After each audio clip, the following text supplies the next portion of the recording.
Selamat datang.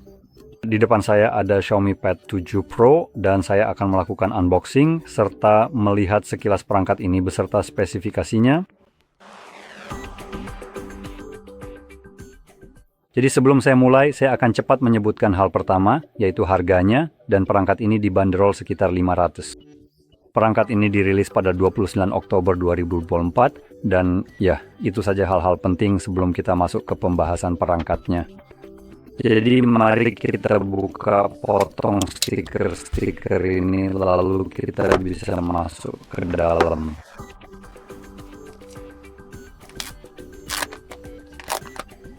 Nah, seperti itu. Jadi di sini kita punya tabletnya sendiri. Sekarang saya akan menyalakannya dan sambil menunggu proses booting, saya ingin cepat-cepat menyebutkan bahwa di sini hanya ada charger dan dokumen. Jadi, untuk memperlihatkannya, kita punya dokumen dan charger atau kabel pengisi daya, maaf. Oke, saya masukkan kembali ke sini dan meletakkannya di lantai. Dan sekarang mari kita lihat perangkatnya. Jadi, sama seperti versi non-pro dari perangkat ini, sepertinya perangkat ini tidak memiliki layar AMOLED atau OLED yang agak disayangkan. Jadi kita punya layar berukuran 11,2 inci dengan resolusi 2.36 pixel x 3200 pixel.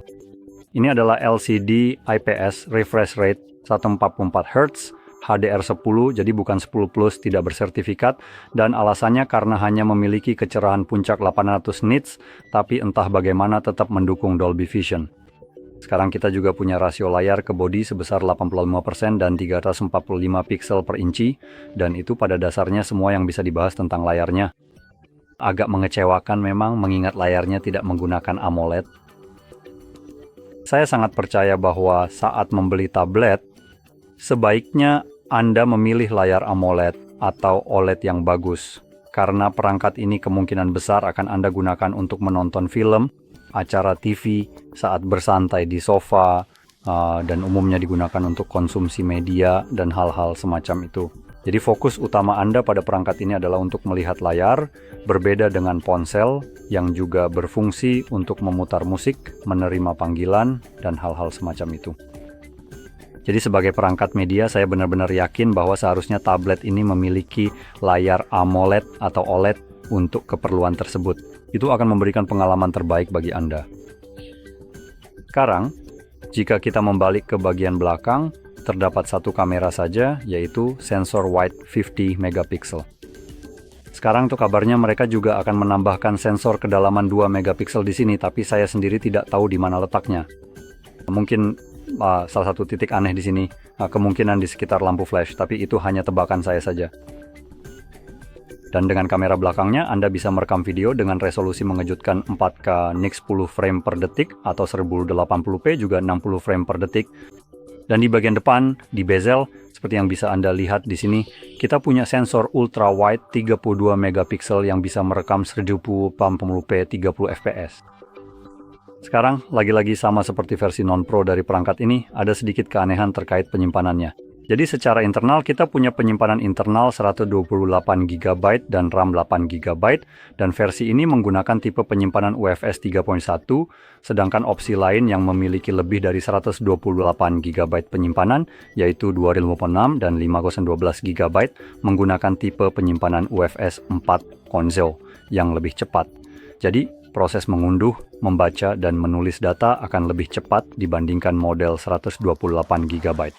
Jadi, tidak hanya Anda mendapatkan penyimpanan yang lebih besar, Anda juga mendapatkan penyimpanan yang lebih cepat, dan tergantung seberapa jauh Anda memilih, Anda juga akan mendapatkan RAM yang lebih besar karena hanya 8 GB pada versi 128, tetapi pada versi 256 juga ada opsi untuk mendapatkan 12 GB RAM, jadi ya. Dan juga pada versi 512 hanya tersedia opsi RAM 12 GB. Sekarang dalam hal baterai di sini kita melihat baterai berkapasitas 8800 mAh dengan kecepatan pengisian daya 67 Watt. Sayangnya tanpa charger yang disediakan di dalam kotak. Prosesornya menggunakan Snapdragon 8S Gen 3 yang pada titik ini sudah agak ketinggalan zaman, merupakan versi yang lebih lama. Sekarang prosesor tersebut telah digantikan oleh Snapdragon 8 Elite. Dan dari segi konstruksi, sama seperti yang non-pro, dan untuk menyatukan keduanya, ini yang non-pro, dan di sini kita benar-benar berdampingan. Baiklah, mari kita lakukan dengan cara ini, mungkin akan sedikit lebih baik. Jadi, inilah kedua perangkat yang berdampingan.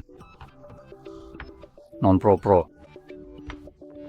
Secara harfiah tidak ada perbedaan apapun dalam hal tampilan.